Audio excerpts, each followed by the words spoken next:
네, 안녕하세요. 라르고TV입니다. 많은 분들이 단타 매매로 성공하고 싶어 하시는데 실제로 손실나는 이유는 종목 선정 방식과 기법 적용 방법을 자세히 모르기 때문입니다. 그래서 오늘 영상에서는 강한 흐름을 보였던 특징주를 바탕으로 주도주를 어떻게 뽑는지 그 과정을 정말 자세하게 보여드리도록 하겠습니다. 자, 일단 지금 보시면 관심 종목에 제가 굉장히 많은 종목을 편입해 놓은 것을 알 수 있는데 이 종목들은 상한가, 전일 대비 등락률 상위, 거래대금 상위에 있는 종목들을 바탕으로 편입해 놨습니다. 자, 그러면 이때는 당연히 기준이 필요한데 아무 종목들이나 올랐다고 해서 넣는 것이 아니라 섹터를 기준으로 종목을 편입하는 것이 중요합니다. 쉽게 얘기해서 지금 CIS와 삼성 SDI, 이수스페셜티 케미컬, 한농화성 이쪽은 전고체 배터리 섹터이죠. 그리고 주성엔지니어링은 반도체, 대우건설, GS건설, DLENC와 같은 건설주들은 재건 이슈로 올라가고 있고요. 그리고 HD 현대마린엔진, STX엔진, 한화엔진, 조선섹터에도 수급이 몰리고 있는 것을 알 수 있습니다. 이렇게 종목을 넣을 때는 섹터를 기준으로 관련주를 편입시킬 수 있어야 되는데 일단 차트 분석을 통해서 어떤 기법을 적용할지 우리가 논리적으로 생각할 수 있어야 됩니다. CIS부터 제가 어떻게 하는지 자세하게 보여드리도록 하겠습니다.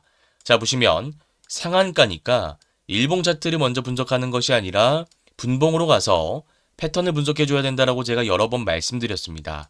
지금 보시면 상한가 닫고 나서 풀었다가 닫고 종가까지 잘 유지가 됐으니까 이 패턴은 2번 패턴으로 보는 것이 맞습니다. 자, 그러면 우리가 시초가 매매, 종가 매매, 단타 매매 관점에서 접근이 가능하니까 일봉 차트로 넘어와서 구체적인 패턴을 분석해주면 되는데 지금 보시면 상승 파동 이후에 주가가 61선, 장기평선까지 눌렸다가 다시 거래대금 실리면서 상승 파동이 이렇게 나온 것을 알 수 있습니다. 이 말인즉슨 앞에 상승 일파 구간의 물량들을 세력들이 받아내면서 주가를 올렸다라는 것인데 우리가 어제 살펴봤던 주성 엔지니어링과 패턴 자체가 비슷한 것을 알 수 있습니다. 상승 일파 이후에 주가가 눌리고 나서 이렇게 상한가로 올라오는데 지금 보시면 거래대금이 많이 들어왔죠.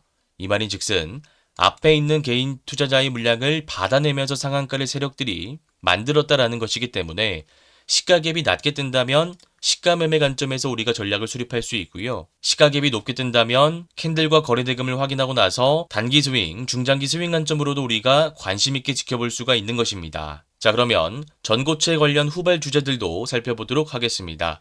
지금 삼성 SDI가 기존의 대장주였는데 아무래도 가벼운 종목인 CIS가 상한가를 가고 나서 이동주로 바뀌었고요. 그리고 이수스페셜티 케미컬이 3등, 한농화성은 4등주입니다. 일단 삼성 SDI부터 보시면 외국인과 기관 투자자의 수급이 지속적으로 유입이 되면서 신고가를 계속 경신하고 있는 것을 알 수 있습니다. 그리고 월봉 차트상으로 봤을 때도 거래대금 유입되면서 하락 초입 구간까지 V자로 회복을 했기 때문에 지금 자리에서는 우리가 관심 있게 지켜볼 수 있다라는 결론을 내릴 수가 있습니다. 자, 그리고 이수스페셜티 케미컬 역시도 월봉 매물대를 소화하면서 신고가를 경신했기 때문에 이런 자리에서 우리가 단타, 수익 매매 모두 관심 있게 지켜볼 수가 있는 겁니다. 자, 그리고 주성 엔지니어링을 살펴볼 차례인데 지금 보시면 반도체 관련 대장주로서 연이어 상한가를 간 것을 알 수 있습니다.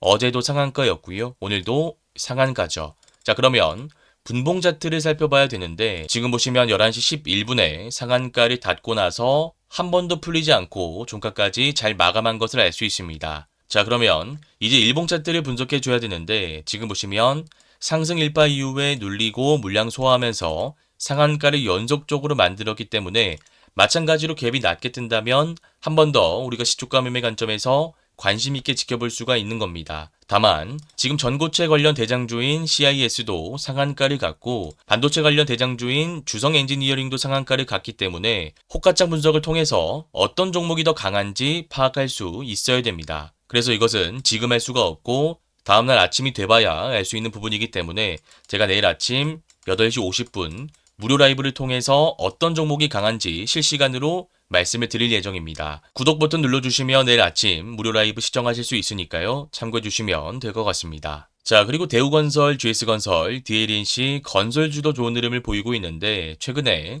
재건 관련된 이슈로 신고가를 경신하고 있는 것을 알 수 있습니다.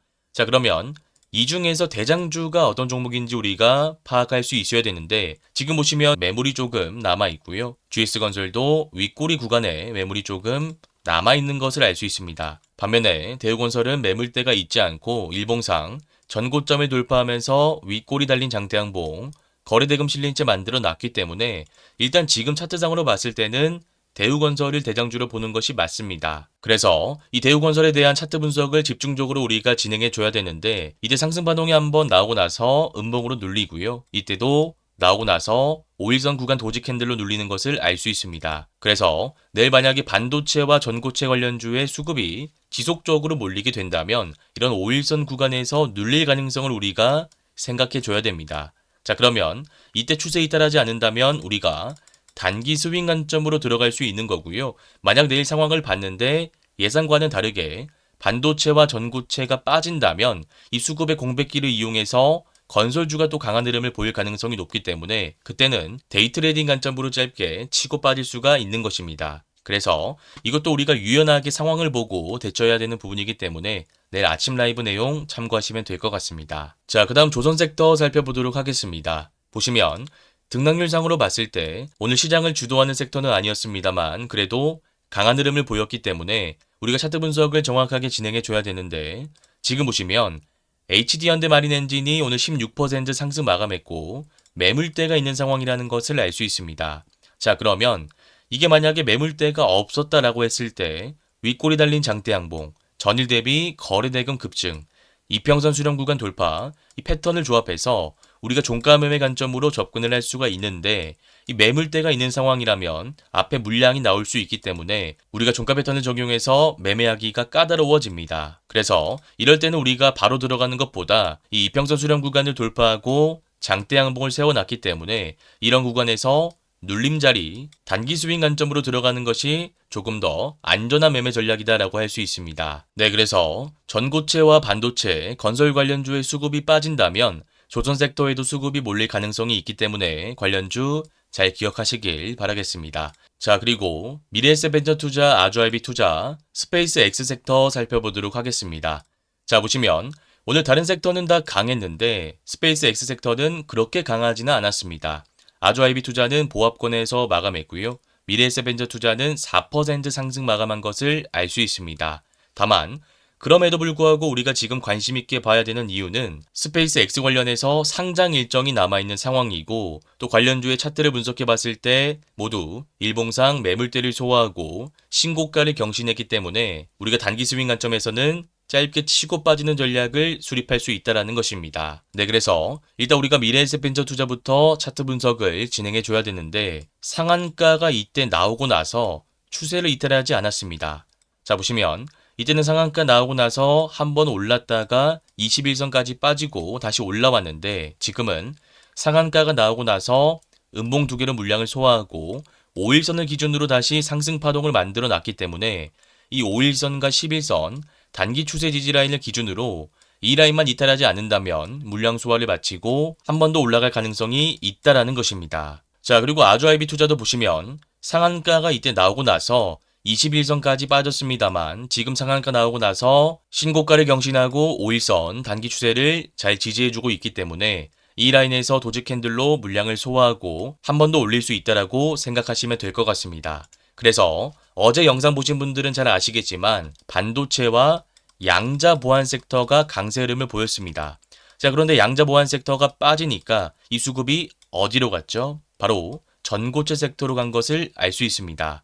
마찬가지로 만약 내일 전고체나 반도체, 건설 섹터의 수급이 빠진다면 그 수급이 스페이스 X 쪽으로도 움직일 수 있기 때문에 관련주 잘 체크해 두시길 바라겠습니다. 자, 그 다음 개별 이슈로 올라가고 있는 후성이라는 종목도 살펴보도록 하겠습니다.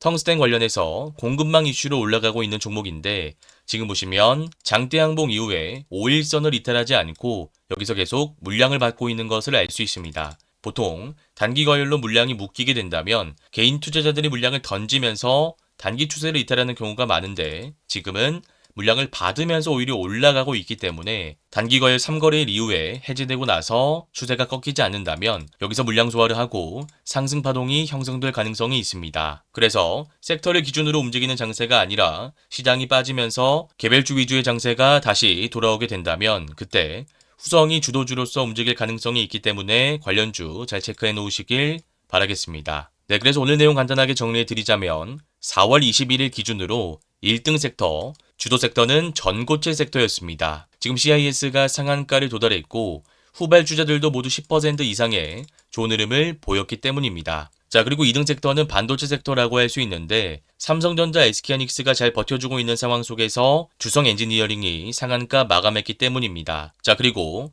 대우건설과 같은 건설 섹터, HD현대 마린엔진과 같은 조선 섹터도 강한 흐름을 보였고요. 이 섹터들 모두 10% 이상의 좋은 흐름을 보였기 때문에 만약에 전고체나 반도체가 빠진다면 그 수급의 공백기를 이용해서 이 섹터들이 치고 올라갈 수 있으니까 같이 봐주셔야 됩니다. 자, 그리고 오늘은 좋은 흐름을 보이지 못했습니다만 미래에셋벤처 투자, 아조아이비 투자와 같은 스페이스 X 섹터는 6월 상장 일정이 남아있기 때문에 언제든지 주도 섹터가 될 가능성이 있다라고 말씀을 드렸고요. 또 섹터 위주의 장세가 아니라 시장이 빠지면서 개별 장세가 펼쳐지게 됐을 때 후성과 같은 종목이 상승할 가능성도 있다라고 말씀을 드렸습니다. 네, 그래서 오늘 말씀드린 내용은 제가 내일 아침 8시 50분 라이브 영상에서 더 자세하게 말씀드릴 예정이니까 구독과 좋아요 꼭 눌러주시고요. 혹시나 오늘 내용이 잘 이해가 안 가시거나 어려우신 분들은 제가 직접 운영하고 있는 무료 공부방에도 들어오시면 될 것 같습니다.